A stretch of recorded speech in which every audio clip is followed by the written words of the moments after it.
Mystery My House is haunted by my own childhood imaginary friend. You don't expect your child's imaginary friend to say things they shouldn't know. You especially don't expect them to say goodbye on someone else's behalf. But my son did. He was only 5 when he lost the person he loved most. And for months, I thought he was just coping, imagining things. Until the night he whispered, "Mom, Jonah says he can't visit anymore. He's going on a train with his grandpa." No one had told him that grandpa had passed, just hours earlier. Story begins. My name is Maya. I live in Asheville, North Carolina. This story began in early autumn 2016. The leaves were just beginning to turn. The air was cool and gentle, like memories folding into the breeze. Back then, my son Eli was 5. Bright eyes, quiet voice. He had a softness about him, like he noticed things the rest of us missed. He spent a lot of time with his cousin Noah. Noah was 15, but he treated Eli like a little brother, gentle, patient, always laughing together. But after the accident, after the woods and the sound none of us were prepared for, Noah was gone. I told Eli that Noah had gotten very sad, and then he left. That was all I said. I couldn't find the words, not yet. But a week later, Eli found someone new to talk to. He called him Jonah. He said Jonah came at night, sat at the edge of his bed, asked him how school was, told him jokes only Noah would tell. And that's how it started, not with a scream, not with shadows, but with a boy who just wanted someone back. And maybe, just maybe, someone who wanted to come back. At first, I thought Eli was just imagining things.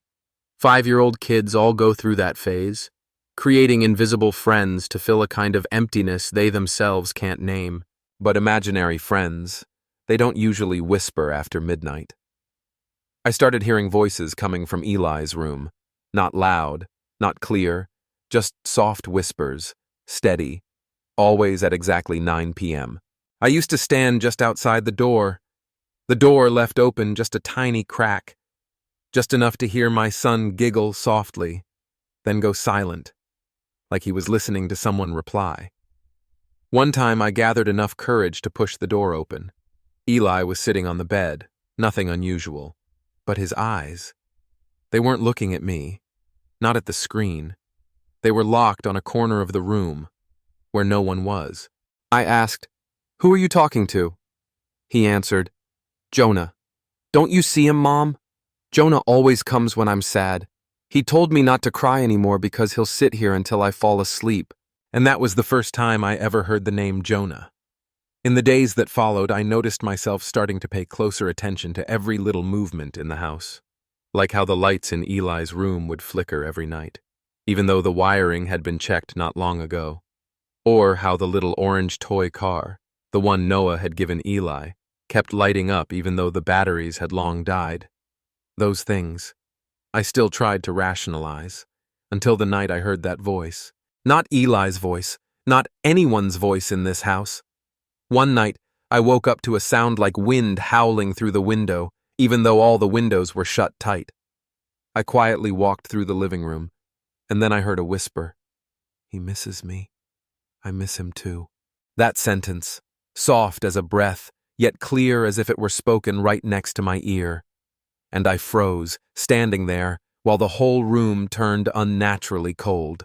I had no voice recorder, no camera, no proof, only the feeling that someone was here. And they didn't want to leave. Later I learned many mothers had felt something similar, whispers from the departed, visiting children as one final way to connect. This wasn't just a story from my home. A friend once told me about her son, who, after his grandfather passed, also heard someone calling his name at night, even though no one still alive in that house had ever gone by that name. I began to read, to research, to take notes, and there seemed to be a pattern. The ones who've passed, if they still have unfinished promises, they come back. Not to scare, but to be remembered, or to deliver something they never got the chance to say. In Eli's case, I started to understand. That boy, Jonah, wasn't just imaginary. He was something left behind, of love, of loss, and maybe of guilt that was never named. Eli talked about Jonah with a very different look in his eyes. Not like a friend to play with, but like a brother, someone who truly understood him. "Mom," Eli asked one evening, "is Jonah actually Noah? Then why is he so sad?" I tried to smile. I wanted to say, "No, sweetheart, Noah isn't here anymore." But my throat tightened, because Jonah told stories just like Noah. Both spoke in soft voices, always starting with, "Once upon a time." Both liked using a robot voice when it came to the monster parts. And then, one day, Eli pointed to an old family photo sitting on the shelf, a picture taken at Christmas, back in 2015. In it, Noah was crouching behind Eli, hugging him tight. Eli pointed and said, "Jonah said this was the last time he got to hug me. This was when the snow had just started, right? He said I kept squirming because my feet were too cold." I froze. I had never told Eli anything about that moment, and that photo was taken the exact day Eli's grandfather had pushed him outside to capture the first snowfall. Only I, Noah, and my mother knew that Eli had cried because of how cold his feet got. So much so that Noah had to scoop him up and rush him back inside right after the picture was taken. I started to believe Eli couldn't have known those things unless someone had told him. And if Jonah wasn't Noah coming back, then who was he? A presence? A projection of the mind? Something we haven't found the words to explain yet? Psychologists call this phenomenon the imprint of grief, the residue of unresolved sorrow, often seen in children. But most of the time, that imprint is vague, without details. In Eli's case, everything was incredibly specific.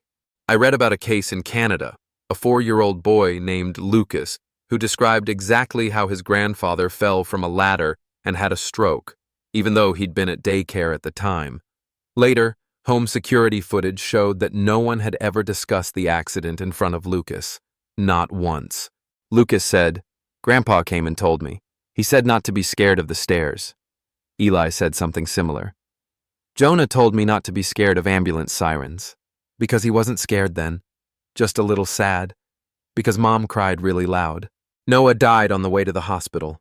I was with him, and I hadn't stopped crying from the moment the ambulance moved until we got there. How did Eli know? I started to wonder whether I was really hearing my child tell a story, or if someone else was speaking through his voice. Jonah showed up every night, always at the foot of the bed, always listening, always gentle. But then, I started noticing the sadness in Eli's eyes.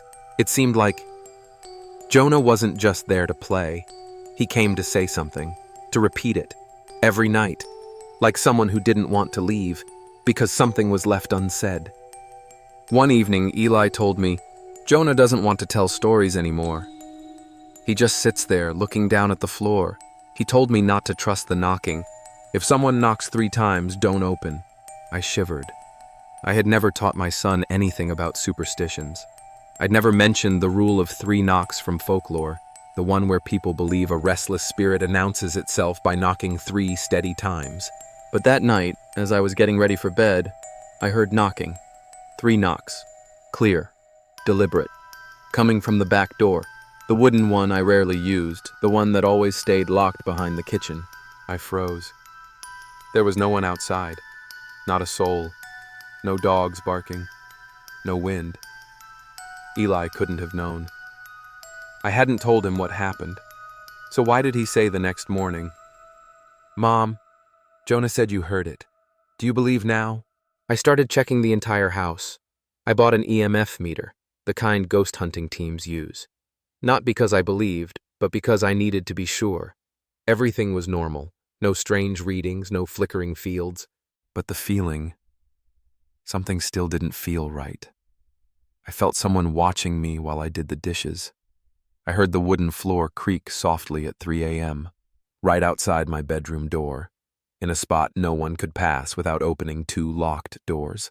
Eli started sleeping restlessly, tossing, whimpering, even though he never woke up. I once read about a similar case in Oregon, a single mother who lost her close brother, only to find that her 6-year-old daughter was speaking each night to Uncle Sam, her brother's name. One night, the little girl asked to go to bed unusually early and said, Uncle Sam said we should stay away from the wooden chair tonight. That night, the living room light fixture fell, landing right where the chair was, even though there was no wind, and no one was downstairs. I remembered that story because I started to see Eli avoid Noah's photo.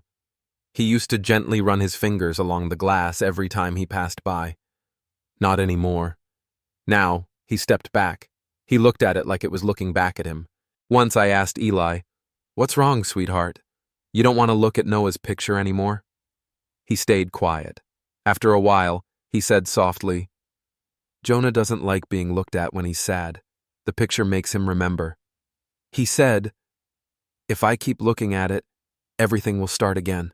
I didn't fully understand what Eli was trying to say, but I knew one thing for certain. This wasn't just imagination anymore.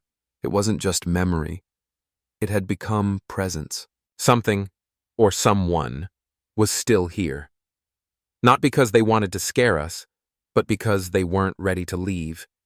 And when a soul can't leave, they start to pull the living closer to them. I thought I had mentally prepared myself for anything strange, but that night, as I sat reading under the dim light of the living room, something happened that I could no longer chalk up to coincidence. It was close to 11 p.m. Eli was asleep. It was drizzling outside. The house was so quiet I could hear the ticking of the ha. And then a voice came from the direction of my son's bedroom door. Not Eli's voice, not anyone's voice in this house, cold, low, and almost sad. "He's scared. He said you'd forget him too." I jumped to my feet. I couldn't. Eli's door was slightly ajar, the nightlight spilling into the hallway. There was no one in there but my son. I walked over, heart pounding, hands trembling. I opened the door slowly. Eli was asleep, tucked in, arms wrapped tightly around a pillow. No one else was there. But in the air, there was a strange smell, like damp wood and sweat. The scent I used to notice every time Noah ran around outside and came to hug me. The smell of a teenager, of adolescence, of something painfully familiar. I stepped back, not out of fear, but out of emotion. And then I heard it a second time, not right by my ear this time, but as if it came from the walls, from the door frame, from the very bricks of this house where Noah once laughed. "He's not okay, Maya. He needs you to remember why he left." I broke down. I knew that voice. Not completely, but I knew the feeling of it. It was the voice of someone who had once loved me, but had never found the courage to say everything while alive. The night Noah died, I wasn't there. I was working a late shift. I had turned down the invitation to go camping with my ex-husband's family because I was too busy. And that night, the accident happened. Noah climbed a tree to retrieve Eli's phone, which had fallen near the creek. The branch broke. He fell and hit his head. The bleeding was rapid. No one could do anything in time. I wasn't there. I didn't get to say goodbye. I couldn't keep the promise that I would always be there. I thought I had forgotten, but maybe I was the one left behind. Maybe I was the one who needed forgiveness. And that voice, whether Jonah or Noah or something else, had brought me back to the truth. That night, I went into Eli's room and sat by his bed. I whispered, "If you can hear me, Noah, I'm sorry. I didn't forget. I just haven't been brave enough to remember." Eli didn't wake, but the corner of his mouth twitched, and a single tear rolled down his cheek, even though he was fast asleep. The next morning, Eli said, "Jonah said you heard him. He's not sad anymore. He said, 'One day, you'll understand everything.'" I sat on the kitchen stool holding a cup of tea that had gone cold without me noticing. Eli's words echoed like a distant melody. He's not sad anymore. But what about me? Did I truly believe I had spoken with someone who had passed? Or was I borrowing a voice, a name, to have a conversation with a part of my memory I hadn't dared to face? Some nights, I would sit in Eli's room for hours after he fell asleep. Not to keep watch, but to wait. Wait for a sign, a movement, a strange breath of air. And sometimes, I even ask myself, if Jonah isn't really a spirit, then why do the feelings feel so real? If it's just me, then why do I still feel like I'm being listened to? I went to see a therapist who specialized in grief and loss, someone who had worked with disaster survivors. She said, "Sometimes we're not talking to spirits. It's the spirit, our own mind's way of guiding us back to memory." That's not insanity. That's the painful process of accepting that we still love. I've never forgotten her words. Spirits might not exist out there, but deep inside. And when we feel like the departed are speaking, maybe it's the best part of us trying to hold on to them. But theory doesn't explain everything. For example, that week, Eli told me Jonah had shown him the picnic from last year. He described in detail how Noah wore his cap backwards and played a game of tossing bread into the stream to lure ducks, a scene I had never told Eli about, because that day he'd fallen asleep in the car the entire time. Or another night, Eli said, "Jonah told me not to climb the starfruit tree out back. The left branch isn't strong." The next day I went out and checked. Sure enough, the left branch was rotted on the inside. One more step and it would have snapped. We'd never let Eli climb trees, and I hadn't inspected that one since the storm last year. How did he know? How do I know whether I'm speaking to someone who's gone or becoming the messenger for a warning that never got delivered? I read a study online from Durham University, UK, where researchers analyzed the experiences of over 300 people who claimed to have communicated with the deceased under normal conditions. What stood out was this: 82% of those who heard the voice of a lost loved one said it didn't sound like a voice at all, more like a message sent into their mind, but not from themselves. And that made me think, maybe spirits don't need a voice. Maybe they just need someone to acknowledge that they once existed, that even in death, the ache to come back, to warn, to whisper, or simply to say, "I'm still here." I still can't say for certain. If Jonah was Noah, I still don't know if I was speaking to something real or something imagined. But I do know this: I've learned how to listen, and I'm not afraid anymore. Because the scariest thing isn't a lingering spirit. It's a memory no one bothered to hold on to. A week after I admitted to myself that I didn't need to understand everything, Eli climbed into my lap after dinner. He wasn't playful like usual. No drawing, no humming. He just leaned into my shoulder and said, "Jonah's leaving soon, Mom. He said I won't see him anymore. He's taking the train with Grandpa." I froze. I knew Noah's grandfather, his dad, had been in the hospital for over a month with late-stage lung cancer. We hadn't told Eli because we thought he was too young to understand. But the night before, he had passed away. We hadn't told anyone yet. "He said," Eli whispered, "I don't have to be sad. The train will come right on time, but they're not allowed to come back." I was speechless. There are moments in life when you just go quiet, not because you have nothing to say, but because every word feels too small in the presence of something far beyond logic. A few days later, at the funeral, I didn't mention Eli's words to anyone, but when I looked at Grandpa's photo, I couldn't help but remember Noah's eyes in that old Christmas picture. Both of them, grandfather and grandson, had once been the guiding lights in Eli's small world. And maybe they were also the two souls who couldn't rest until they saw that child safe, heard, and loved. That night, Eli didn't wake up halfway through like he usually did. He slept soundly. The whole house was quiet. No footsteps, no flickering lights, no breeze, just stillness, gentle, almost tender. The next morning, Eli came out of his room, blanket in hand, still groggy. He didn't mention Jonah, didn't mention the train, didn't mention the goodbye. He just asked, "Mom, can we go to the park today?" I dreamed someone pushed me on the swing. I think it was Grandpa, but he didn't say anything. He just smiled. I understood. Some farewells don't need to be spoken aloud. They come in dreams, in a weight lifted, or in the complete disappearance of everything strange that once surrounded us. And then Eli said, like he just wanted to be sure I was really listening, "Jonah told me to remind you of this. Never play with guns. They're not toys. They make people disappear." That sentence sent a chill down my spine, because it was true. Noah died from an accident with his stepfather's handgun, a tragedy that never should have happened. I had never told Eli. We only ever said it was an accident in the woods. We avoided the truth, the way grown-ups often do, thinking kids don't need to know.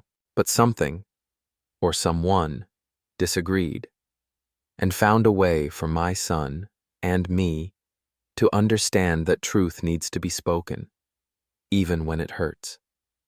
Maybe that was the final message, not to haunt, but to warn, not to scare, but to make sure it never happens again. That sentence, "They make people disappear," kept echoing inside me for days afterward. I had never told Eli that Noah died because of a gun. I had never said it was a handgun stored in a drawer, unlocked. I had never said that. That day, Noah thought it wasn't loaded. That 15-year-old boy only wanted to watch over his cousin, to keep my child safe while the adults were busy camping. He wasn't being reckless. He wasn't being wild, just curious, just unaware.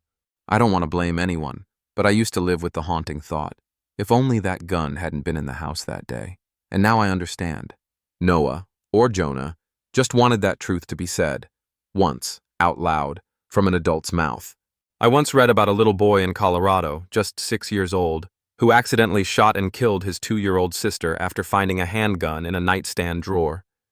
That family, like ours, believed it was hidden well enough. But well enough is never safe, if there are children in the house. And Noah knew that, too late. Maybe that's why he came back, not to scare, but to say what I, Eli's mother, needed to say out loud. Don't let my child, or any child, grow up in a house where death could be kept in a drawer. I decided to do something I never thought I would. I told Eli, using words a child could understand, that Noah had left because of something dangerous, something that everyone thinks they can control. And that's why Jonah, like a message from somewhere gentler, somewhere aching, had come to teach what we hadn't yet taught. Eli didn't cry. He just nodded. And then, as if someone was standing beside him, he said you did the right thing. He said he can go now. That was the last time Eli ever mentioned Jonah. There were no more whispers the next night.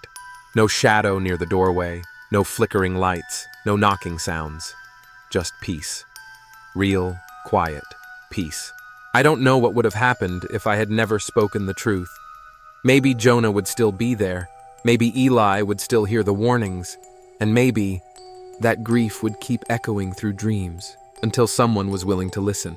Some spirits don't come to send shivers down your spine. They come to protect. Because sometimes the final warning is the last act of love the dead can give to the living. Sometime after Jonah disappeared from Eli's world, I started reading, not to explain, but to understand. I came across a term, thought form entity, or, as it's known in Tibetan tradition, a tulpa. In that belief, a tulpa is a being born from focused thought. When someone thinks long enough, deep enough, with enough emotion, it begins to live, existing alongside the physical world. Sounds metaphysical? Maybe. But for centuries, many cases have been documented, not just among monks, but also in children. Over 60% of children aged 3 to 7 have imaginary friends. And 20% of those say their friend knows things they themselves don't. Which means not every imaginary friend is just imagination. I remember a letter sent to a spiritual forum in the US. A mother wrote that her daughter believed a friend named Ellis was helping her with homework. Strangely, Ellis always got the math answers right, lessons her daughter hadn't yet learned. Once, the girl drew a picture of Ellis. It matched a photo of her great-grandfather who died in 1970, a man she'd never seen, who used to be a math teacher. So, if Jonah was a tulpa, who created him? Eli? Or me? Or maybe it was the unspoken grief, the unshed tears, that accidentally opened a door? A small crack between real and dream, where a soul was waiting to be heard? I don't claim to know, but some nights I wonder, was it our love and regret that held Noah here until every needed word was finally spoken? And if that's true, then imagination was never as gentle as we thought. I began to see Eli's words differently. The illogical stories, the recurring dreams, the quiet hours where he'd just listen to someone tell a story. Maybe children aren't ruled by logic the way we adults are. Maybe they're radios, tuned to frequencies we've long forgotten how to hear. And then I wondered, what if every imaginary friend a child mentions is simply a soul, quietly searching for someone who will listen? After the night Eli spoke his last words about Jonah, everything in the house seemed to return to normal. No more footsteps down the hallway at 3 a.m., no more whispers, no more objects moving, no more stories beginning with Jonah said. Instead, there were mornings of him studying by the window, afternoons playing in the yard where two boys once built memories, and nights when he slept peacefully. But not me, not because I was afraid, but because I missed it. I missed Eli's eyes when he believed someone was sitting by his bed, listening to his whispers. I missed the chill each time I walked past the hallway, the feeling of a familiar gaze watching. And I missed the way Jonah, or Noah, made me, even in fear, face the truth I had once avoided. So does that mean it's over? That the ghost has left and the story is done? I don't know, because sometimes leaving isn't the end. It's a new kind of presence, a different way to stay, quieter, softer, needing no form, no words. I once met a woman during a group therapy session. She had lost her only child to drowning. She said that 3 years after the accident, every time she placed flowers on his altar, the clock in the room stopped at exactly 4:17 p.m., the time the accident happened. It still stops, she told me, but I don't replace the battery anymore. I leave it, because I think it's not a malfunction. It's my child saying, "Mom, I remember too." I understood her, because I too stopped trying to move on from Jonah. I didn't put away Noah's photo. I left it on the shelf, not as a relic, but as a living part of the house. And when Eli asks, "Mom, do you think he still remembers me?" I no longer answer like I used to. I just hold his hand and whisper, "If you still remember, then I'm sure he does too." To me, Jonah isn't a shadow in the night anymore. He's a living memory, a part of my mind that reminds me to pause, to remember love, mistakes, forgiveness, and to keep going. Maybe Jonah's gone.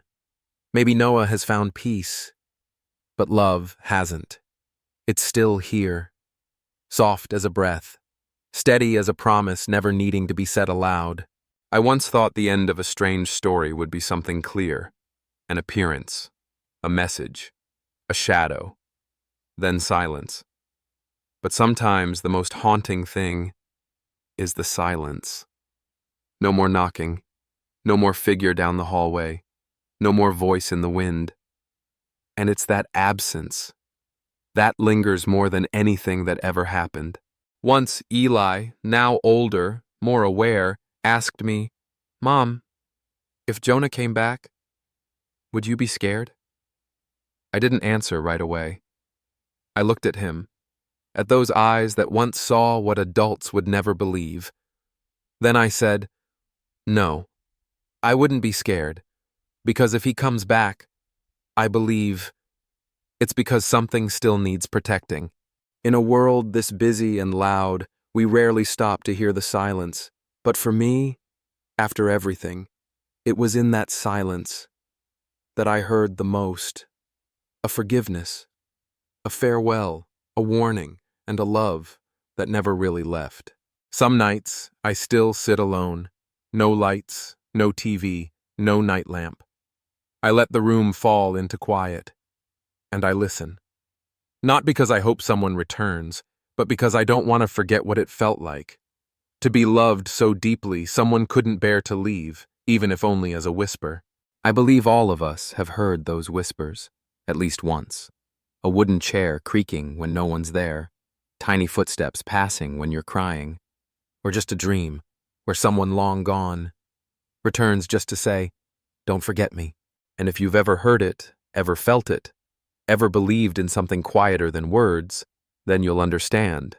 Not every ghost is something to fear. Some souls just want to be remembered. Nothing more, nothing less. If you've ever had a similar experience, an imaginary friend, a strange moment you've never told anyone about, leave a comment. Maybe you're not the only one who's ever heard a whisper in the silence. And if this story touched something inside you, stay, subscribe, and keep listening with us for the things this world has forgotten.